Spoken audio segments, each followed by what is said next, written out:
Hey, what's going on? Ed Fletcher here, and we're talking about race and racism, mostly in response to the Justice for George Floyd controversy and the Black Lives Matter movement. And I've kind of taken it as my personal mission to kind of try to help educate people.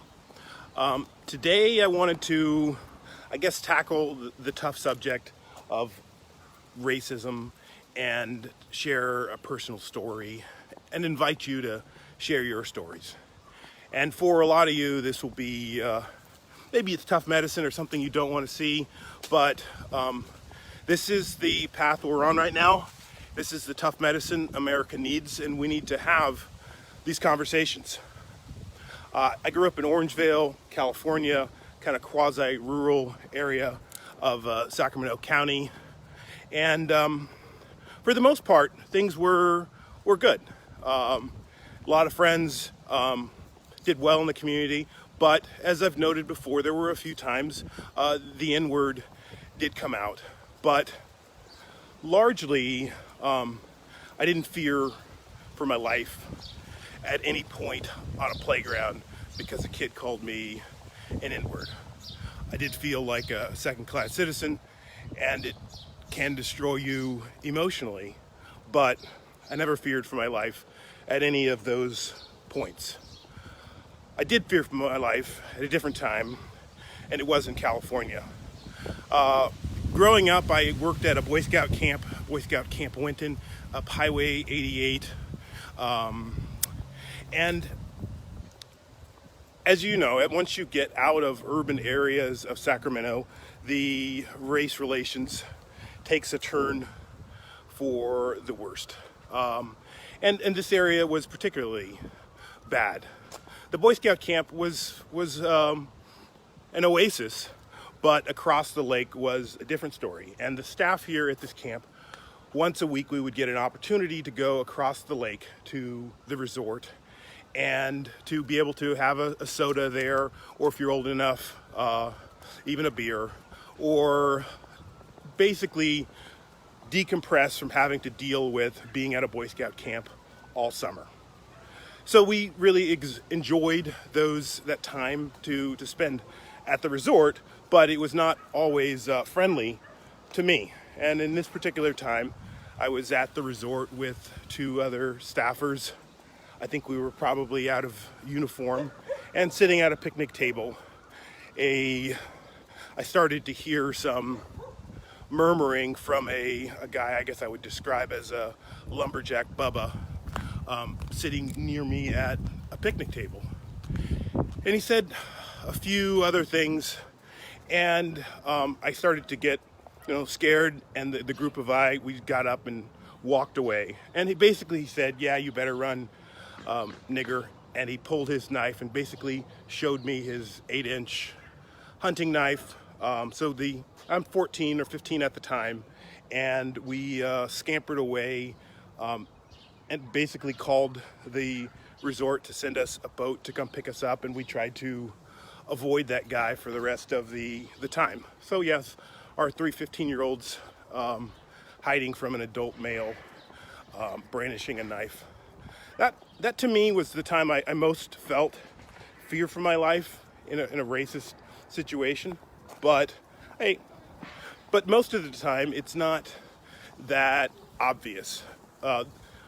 Most of the times you experience racism, it's more in the systematic sense. And maybe it's the loan you don't get or the job you don't get. And it's hard to know whether or not that was based on you or your qualifications, or you just weren't qualified. So during this time, I guess I wanted to invite people to share their own stories and issues and where race relations has turned bad for you. It's something that we rarely talk about in America, and it's something that I think is long overdue. The one time I've actually had a structured conversation about race was at a California Association of Student Leadership Conference, CAS, and it was kind of a junior high kids were all there, and we watched this movie about race.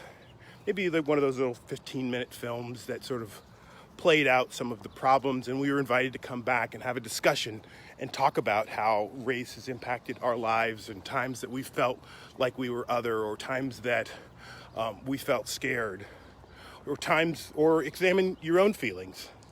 And it was really a boundary breaking experience. And I remember most of the 8 people in that group, I think, were all crying by the end, after having kind of bared their soul and talked about the times that they didn't feel welcome. And I think we've all had those feelings, or most of us have had those feelings. But we don't talk about it, and there's an entire group of people that don't have to experience those in the same sense that we experience feeling like the other, or left out, or not part of the mainstream. And I think to a much smaller degree, I think white people can understand the feeling of not being connected, or feeling like you're different or other.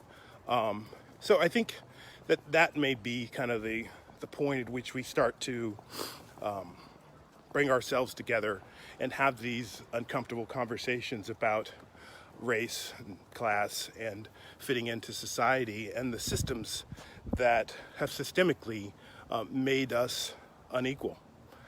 This isn't a new problem. It goes back to the founding of America, and now is the time to do this hard work, and hopefully we can start to turn the corner to an America that again lives by its ideals, that we're all created equal and we provide liberty and justice for all, because that's all that Black and brown people have been asking for, is liberty and justice for all.